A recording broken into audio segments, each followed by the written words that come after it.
একবার সাহাবী হযরত জাবের দয়াল নবীজি সাল্লাল্লাহু আলাইহি ওয়াসাল্লামকে দাওয়াত করলেন। নবীজি সাহাবীর দাওয়াত কবুল করলেন।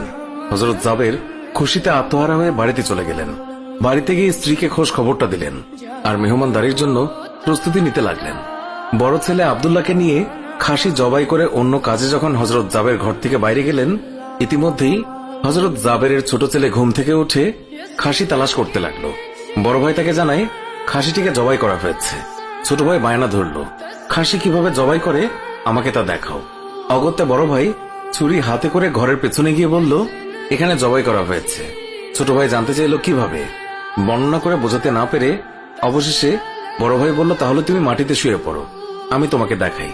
ছোট ভাই মাটিতে শোয়ার পর বড় ভাই তার গলায় ছুরি চালিয়ে জবাই করার নমুনা দেখাতে গিয়ে ছোট ভাইকে সত্যি সত্যি জবাই করে ফেলল। বড় ভাই যখন দেখল ছোট ভাইয়ের গলা থেকে রক্ত গড়িয়ে পড়ছে, সে ছটফট করতে করতে একসময় নিস্তেজ হয়ে গেছে। তখন বুঝলো ব্যাপারটি কি ঘটেছে। আতঙ্কিত হয়ে সে নিকটবর্তী খেজুর গাছের চূড়ায় উঠে আত্মগোপন করে রইল। এদিকে হযরত জাবের পুত্রদের খোঁজে বাড়ির পেছনে এসে ছোট ছেলের অবস্থা দেখে থমকে গেলেন। অতঃপর তাকে বুকে করে স্ত্রীর কাছে গিয়ে বললেন, তাড়াতাড়ি একটি কম্বল নিয়ে এসো, বাচ্চাটিকে শুইয়ে দিই। স্ত্রী রক্তমাখা সন্তানের লাশ দেখে চিৎকার করে কাঁদতে লাগলেন। কিন্তু স্বামী হযরত জাবের তাকে সান্ত্বনা দিয়ে বললেন, আজ আমাদের শোক প্রকাশ করার দিন নয়, আজ দুঃখ দেখলে নবীজিও দুঃখিত হবেন। অতএব ধৈর্য ধারণ করো, কষ্ট করে হলেও মুখে হাসি ফুটিয়ে তোলো।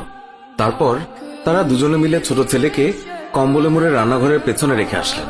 স্ত্রী রান্নার কাজে মন দিলেন। হযরত জাবের বের হলেন বড় পুত্র আব্দুল্লাহর খোঁজে। বাড়ির পেছনে গিয়ে ছেলের নাম ধরে জোরে ডাক দিলেন। গাছের উপর আত্মগোপন করে বড় ছেলে সব ঘটনা প্রত্যক্ষ করছিল আর ভয়ে কাঁপছিল। পিতার ডাক শুনে ভাবল, এখন পালাতে না পারলে আব্বার হাতে ধরা পড়তে হবে। ধরা পড়লে আর রক্ষা থাকবে না। পালানোর উদ্দেশ্যে গাছ থেকে লাফিয়ে পড়ে আঘাতপ্রাপ্ত হয়ে সেও মৃত্যুর কোলে ঢলে পড়ল। পিতা কাছে গিয়ে দেখেন আব্দুল্লাহর দেহে প্রাণের স্পন্দন নেই। বড় ছেলেকে কোলে তুলে তিনি বাড়ির ভেতরে আসলেন। স্ত্রীকে বললেন আরেকটি কম্বল নিয়ে আসার জন্য। বড় ছেলের এই অবস্থা দেখে দরদিমা পুনরায় আর্তনাদ করে উঠলেন। স্বামী তাকে পুনরায় সান্ত্বনা দিয়ে বললেন, ধৈর্য ধরো, আজ আমাদের দুঃখ প্রকাশের দিন নয়, আজ আমাদের পরম আনন্দের দিন। দয়াল নবীজি অল্প কিছুক্ষণের মধ্যেই আমাদের ঘরে তশরিফ রাখবেন। তারপর দুজনে মিলে বড় ছেলের লাশ ও কম্বলে মুড়ে ছোট ছেলের লাশের পাশে রাখলেন। স্বামী স্ত্রী তাদের চোখের পানি মুছে মুখে হাসি ফুটিয়ে তুললেন। হযরত জাবের বাড়ির সামনে দাঁড়িয়ে নবীজির আগমনের অপেক্ষা করতে লাগলেন। অল্পক্ষণের মধ্যে নবীজিকে উটের পিঠে করে আসতে দেখা গেল।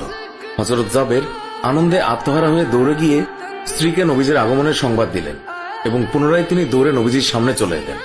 নবীজির উটের কাছে গিয়ে তাকে বাড়ি পর্যন্ত